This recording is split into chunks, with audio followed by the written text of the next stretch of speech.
Welcome to Echo of Crime YouTube channel. When the suspect entered the interview room, nothing felt unusual. He wasn't shaking. He wasn't angry. He didn't appear confused or overwhelmed. In fact, he seemed prepared, almost relieved to tell his story. He sat comfortably, answered politely, and spoke in complete sentences. From the outside, this looked like cooperation.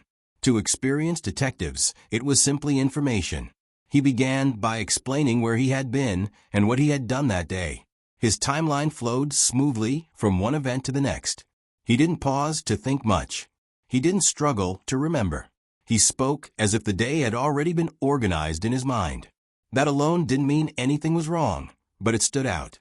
Real memories are often messy. They include uncertainty. This one did not. As he continued, he offered details. No one had asked for minor actions, short stops, exact times. He explained things in a way that sounded helpful, even responsible. He repeated that he wanted to clear things up and that he had nothing to hide. What he didn't know was that detectives were no longer focused on what he was saying, but how he was saying it.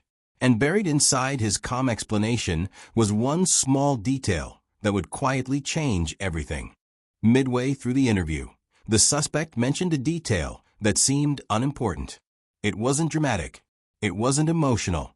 It was simply part of the timeline, a moment when he said he left one place and went to another. Most people would have ignored it. The officers did not. They didn't react. They didn't write anything down in front of him. They let the conversation move on naturally. But internally, that detail was flagged. Not because it was wrong yet, but because it was specific. Experienced investigators know that liars tend to commit to precision. They choose details carefully. Believing accuracy makes them believable.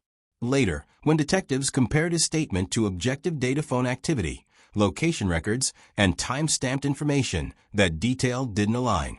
The difference was small, but it was undeniable. The suspect's version required something to have happened in a time window that simply didn't exist. This didn't prove guilt. But it revealed something more important. The timeline wasn't remembered. It was constructed. And once a person builds a false timeline, every future explanation has to protect it. Rather than confronting the suspect with evidence, detectives changed their approach. They returned to casual questions. They asked him to explain the same part of the day again, but from a slightly different angle. This technique is commonly used in real investigations because truth remains stable, while lies require adjustment. At first, the suspect didn't notice the shift. He repeated his story confidently. But the small detail, the one he thought didn't matter, began to move. The time changed slightly. The order of events reversed. His explanations became longer and more careful, as if he were choosing his words instead of remembering them. That's when the room changed. The relaxed tone faded. He leaned forward more. He corrected himself mid-sentence. He asked officers to repeat questions. None of this looked dramatic, but to trained investigators, it was clear. The story was no longer coming from memory, it was being managed. And all of it traced back to one small detail. The kind of detail no one expects police to notice. The kind that quietly exposes a lie without anyone ever raising their voice.